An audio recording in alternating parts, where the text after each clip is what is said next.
Welcome to Lecture 3.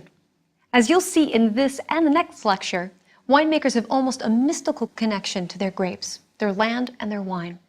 In this lecture, we'll start out by learning about what happens in the vineyards all the way up to just before harvest. You'll need the following wines for this lecture. We have it here, a Chablis AC, as you saw in the last lecture, and a South Australian Chardonnay. We'll be looking at these elements, how they affect flavor and the quality of the wine, grapes, climate, weather, soil, and viticulture. Often people don't realize why it is so important to understand the core elements of winemaking. But the ultimate sensation of drinking a poor, good, or great wine begins with these elements. So first, let's take a look at the most important ingredient in wine, the grape. Not all grapes are suited for wine. There are about 60 species of grapevine, but only one specific species, called Vitis vinifera, is used for wine. Vitis vinifera is native to Europe. It was spread throughout the Mediterranean and Europe first by the Phoenicians and the Greeks, and then later by the Romans. In the New World, it was initially spread by Cortez in South America and subsequently to Western North America. Again, when I say New World, everything outside of Europe, because Europe is the Old World. The Dutch took vinifera grapevines to the Cape of Good Hope in South Africa, and in the early 1600s, the English brought the vines to Australia, then to New Zealand in the 1700s. We'll later learn how each of these different countries, regions, and climates impact the same grapes into their own distinctive wines. Winemakers call the individual grape a berry. And at one point or another, we've all bitten into a table grape, and whether it's white or pink or black grape, you find that the fleshy part is white, despite the color of its skin. The fleshy pulp is where the juice comes from, and the juice itself is always white. Red wine is only red because the winemaker lets the skin sit in the juice and let the color pigmentation, a chemical called anthocyanin, seep in. There are flavors you perceive in wines, ripe fruit to underripe fruit, as well as complex flavors and layers. For example, the grassy tones in Sauvignon Blanc, or even the black pepper spice you get in Syrah or Shiraz. The fleshy part is also where the wine's acidity comes from, which gives the wine its tartness. And we perceive that on the sides of our tongues, if you remember from our last lecture. The acidity in grapes is mostly from tartaric acid. But you also find malic acid, which is the tart acid you find in Granny Smith apples or green apples. We discussed tannin previously as well. Remember, that's the chemical compound in red wine responsible for the bitterness you sense on the back of your tongue and the drying sensation, that tactile sensation you get after you've swallowed the wine. The bitterness comes from the skins of the grapes, the seeds, which are called pips by winemakers, and the stems. Have you ever accidentally bitten into a grape stem while eating a bunch of table grapes? If so, and you recognize how bitter that is, that's tannin. The amount of color and tannin in red wine depends on the thickness of the skins and the size of the berry. For grape varieties with thin skins, such as Pinot Noir, the pigmentation is light, and it's the reason why it's a clear, pale ruby. And if you tilt your glass, you can actually see your fingers through it. It's so pale. However, thick-skinned grapes, such as Cabernet Sauvignon, Malbec, and Petit Syrah, have tight clusters and small berries, which make really dark, rich, and opaque wines. You can't even see your fingers through them. We don't concern ourselves too much with the thickness of skins for white wines, except when it comes to sweet wines, which we're going to cover later in Lecture 9. Sugar is another key factor in making wine. Near harvest time, the winemaker will obsessively taste grapes for ripeness to determine the best time to pick for the right amount of sugar, but more about that in the next lecture. All of these elements, sugar and acid and tannin, are the building blocks of quality wine. Each wine has to carefully balance all of these elements to make a wine that you will like. However, there are many factors that affect each of these elements and influence the flavor and quality you get in the glass. Climate is the most influential factor where the grapes are grown. Climate can determine the amount of water a region gets, the temperature during the growing season, the amount of sunlight, and so on. This in turn gives the wine either a stronger and more obvious fruit taste up front, or a more subtle fruit taste with other types of aromas. It can raise or lower acidity, it can raise or lower sugar, and it can affect the ripeness of tannins, which can make the wine supple and soft or astringent. So it's very important to understand climate if you know what your palate profile is, because the climate can help you predict the types of wines that you will like. Wine grapes are roughly concentrated into two bands, in the northern hemisphere and in the southern hemisphere, roughly between 30 and 50 degrees latitude. This is where the temperatures, sunshine, and rainfall are ideal. The further from the 30 degree and the closer you get to the 50 degrees north latitude and likewise in south latitude, the cooler the temperature gets. This includes areas such as northern France and Germany in the northern hemisphere and Tasmania and New Zealand in the southern hemisphere. Cool temperatures raise the acidity in the wine and decrease the alcohol. Why? There's an inverse relationship between sugar and acid in a grape. As sugar goes up, the acid comes down. So when the climate is cooler, it's more difficult and it takes longer for the fruit to ripen. So if in this area there is a higher ratio of acidity and relatively lower sugar than in warm climates, there is less sugar and that sugar turns into less alcohol. So that's why cool climates yield wines that are higher in acid and more delicate in body, and also lower in alcohol. So if this fits your palate profile and you gravitate towards wines of this type, then go for wines from a cooler climate. The closer the region is to the 30-degree latitude, such as in California in the northern hemisphere, or Australia, South Africa, South America in the southern hemisphere, getting closer to the equator, the more the fruit takes on a very rich, ripe, and fruity character. This is because there are more hours of sunshine and the temperature is higher. The fruit character that develops is obviously ripe. In tasting, if a wine is very obvious in its ripe fruit, we call that having upfront fruit character. The alcohol tends to be much higher than in cooler climates, and if you are the type that likes full-bodied, high-octane wines with powerful fruit, then you're going to look for wines from a warm climate. Now let's taste the difference. Here we have two wines in front of us, a Chablis, AC, and a South Australian Chardonnay. Now, Chablis is 100% Chardonnay from the northern region in Burgundy, called Chablis, which we will talk about in Lecture 11. The Chardonnay is a New World wine over here from the warmer climate of South Australia. If you couldn't find a wine from South Australia, don't worry about it. If you find something, as long as it's from a warm climate, from a Chardonnay from Spain or Italy or California, that will work as well. Now, we're going to go through our 5 S's that we learned about in Lecture 2. First, we're going to C, our first S. And you're going to pick up your glasses, and you're going to put it against a white tablecloth or a white napkin. And when you do this, you're going to look at the color in the core, as we talked about before, versus the rim. Is there a color difference between these two wines?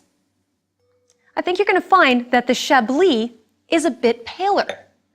That's because it's from a cooler climate. So cooler climate wines yield a paler color. Next, we're going to smell the wine. And again, as we learned in the last lecture, I want you to swirl it to the chest, chin, and nose.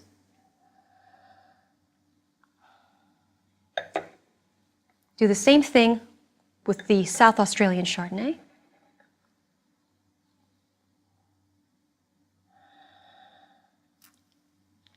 You're going to notice a difference in the aromas in these wines. You're going to notice that in the cooler climate, which is the Chablis, because it's in one of the most northern places you can grow grapes in France, you're going to notice a much more subtle fruit. You're going to have flavors come out like more a mineral tone. Whereas in the South Australian Chardonnay, which comes from a warmer climate, you're going to notice the fruit stands out. It's more upfront and in your face. So in cooler climates, you have less, more subdued fruit, and in warmer climates, it's more obvious. Now we're going to taste the wines. And remember to keep in mind that whole milk analogy that we had, the whole skim milk, whole milk, and heavy cream that we had there on the table. Keep that in mind where you're tasting.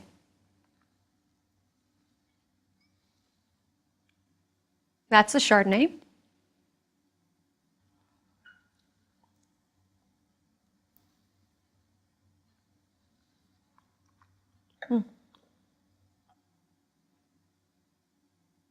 You're going to notice a big difference between the weights of these wines.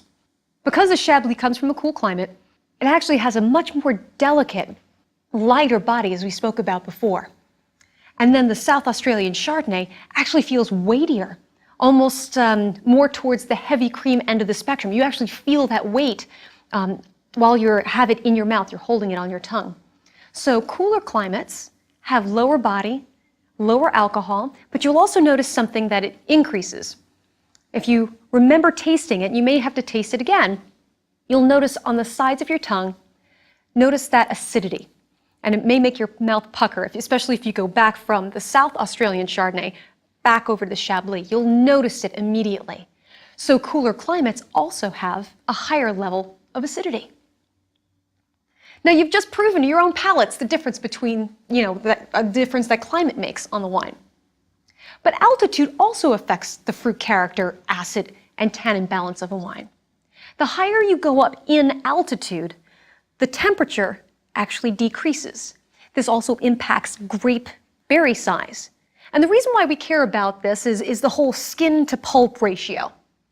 Now, those that have a higher skin to pulp ratio are going to be much richer in color, much richer in flavor, and if it's a red wine, much richer in tannin.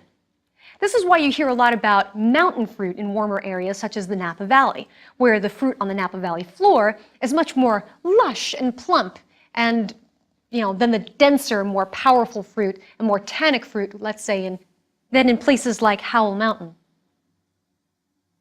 Another factor that affects climate, regardless of latitude or altitude, is how close the vineyard is to a body of water, which cools an area in the summer but also keeps the temperature warmer in winter. So take, for example, the vineyards of the Mosel around the Rhine River in Germany.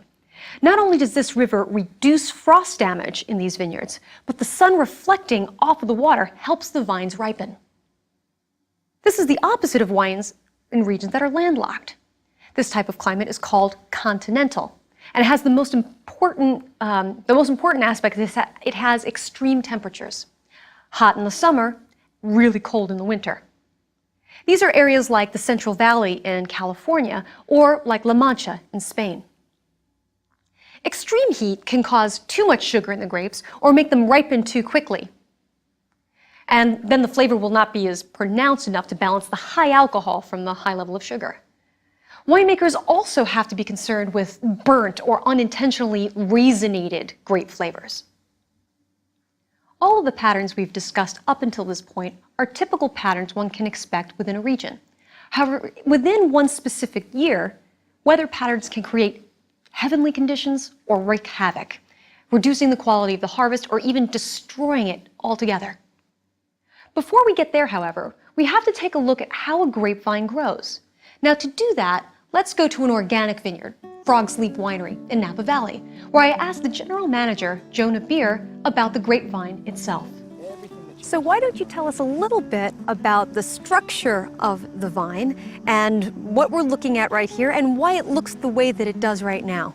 Well, we are just now at the beginning of February, and so this is the vine at its dormancy period, which is literally its hibernation time, the time for it to sleep. And so that's why it's completely leafless and looks like an old tree in the winter, which is in essence what it is for some part. This is the trunk here, and down at the bottom is where it's been grafted to its rootstock. The trunk has grown up, then we've stopped its growth at this point to develop what's called the head space. From here then, we've pruned it so that it starts to push out canes. Canes are these long shoots that will run out, each one supporting a couple of clusters of grapes so that this entire length here, the fruiting zone, as it's called, will have all of the Cabernet that we need for the coming year. When we decide to prune, we'll pick which canes look the strongest and the healthiest to keep a few of them for the next year, but each year the vine gets pruned back to this one central space where the vine really stores most of its energy. So how many grape clusters does it take to equal one bottle of wine? Well, yeah, some of that can depend on the variety that you're growing and how big the grapes are, and even the farming method can impact the juiciness of them. But what we like to look at and think about is about 16 pounds of grapes to make a single bottle of wine. And as we spread that across a mature Cabernet Sauvignon grapevine, we can think about almost 8 bottles per vine itself. So when we look out throughout our vineyards, some people see the grapes, some people see the vines. I just see, nice, neatly hanging bottles of wine.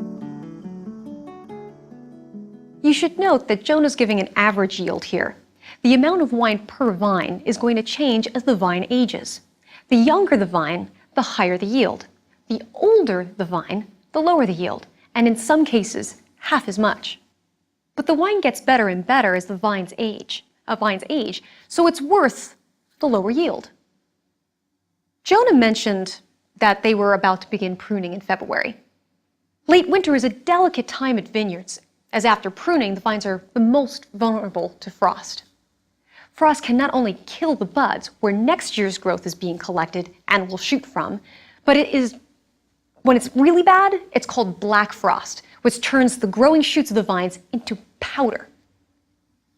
This actually happened in France in 1991, nearly wiping out the Bordeaux harvest, and in Northern California in 2008, affecting an estimated 70% of the harvest. Then the vines start to come alive in April or May, or October and November in the Southern Hemisphere. And this is when the bud break happens.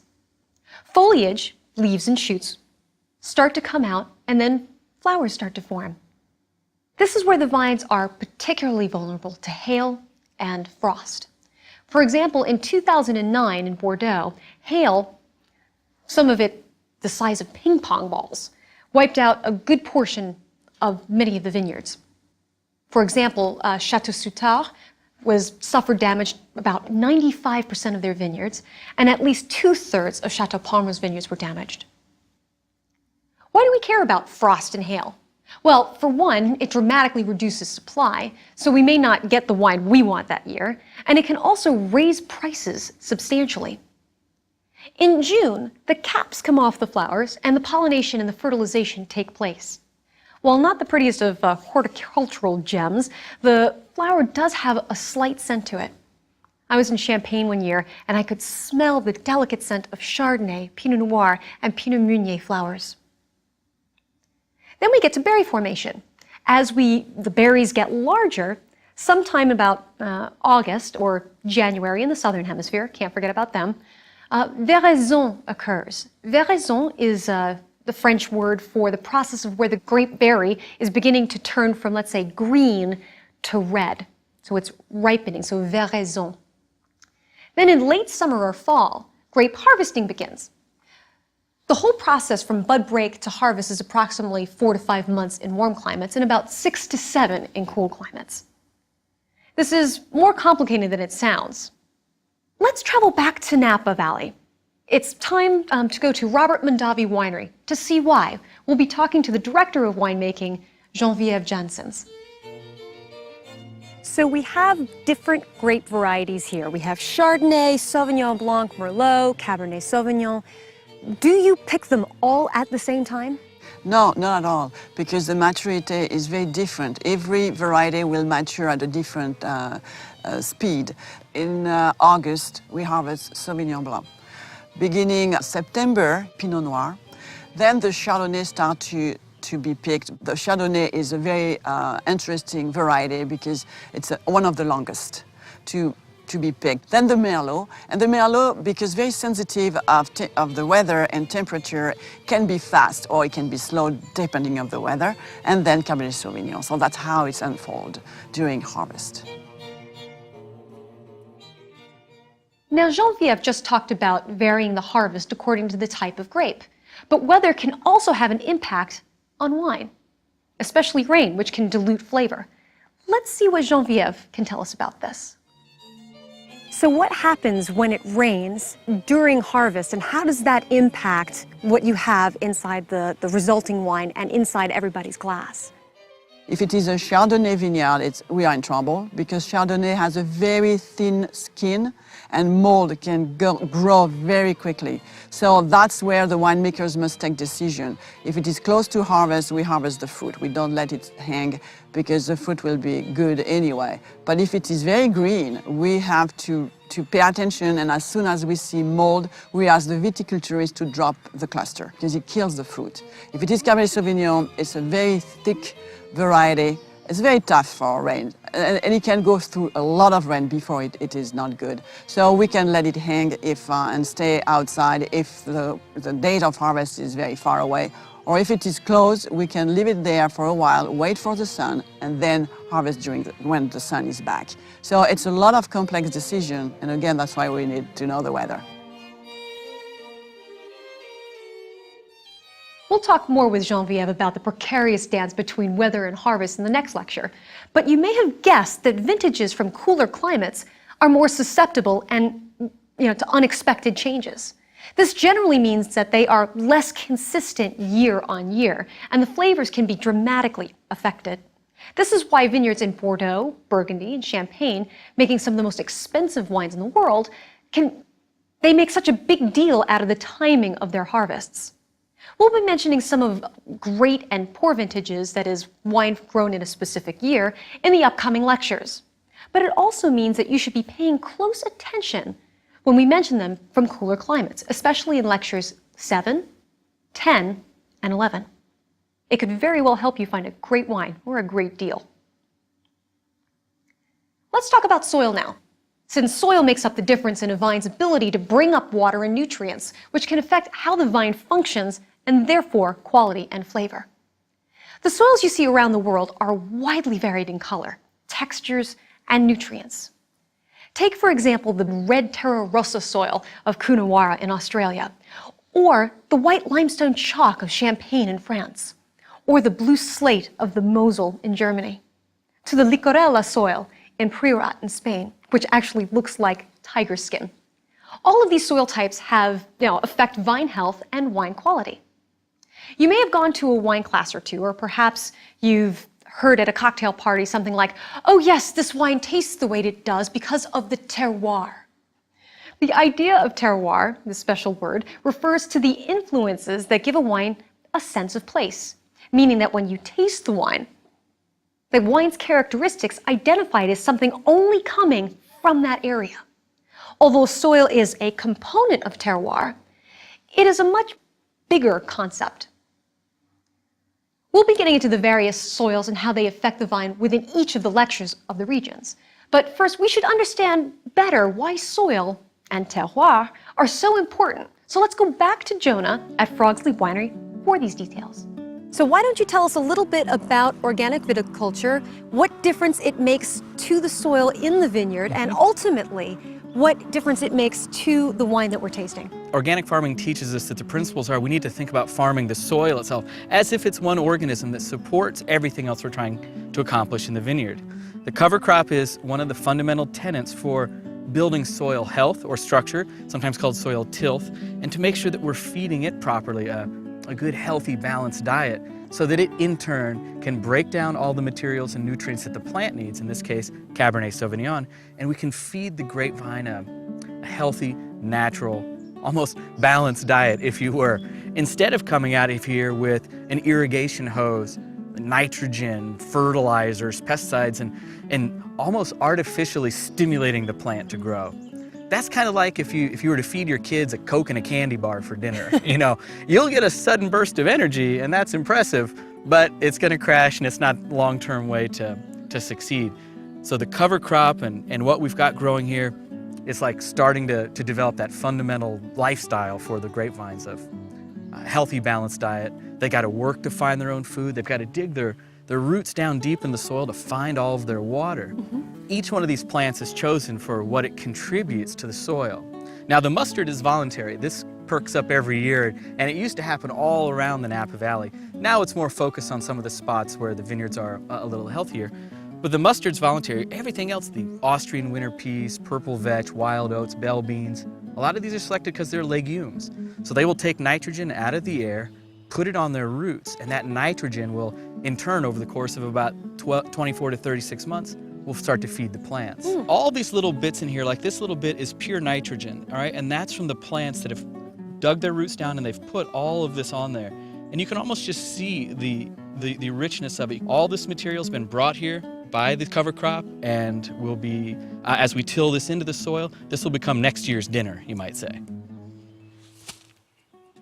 I'm sure you could tell that the soil at Frog's Leap Winery is incredibly rich and that Jonah is passionate about building it naturally. But why does that matter?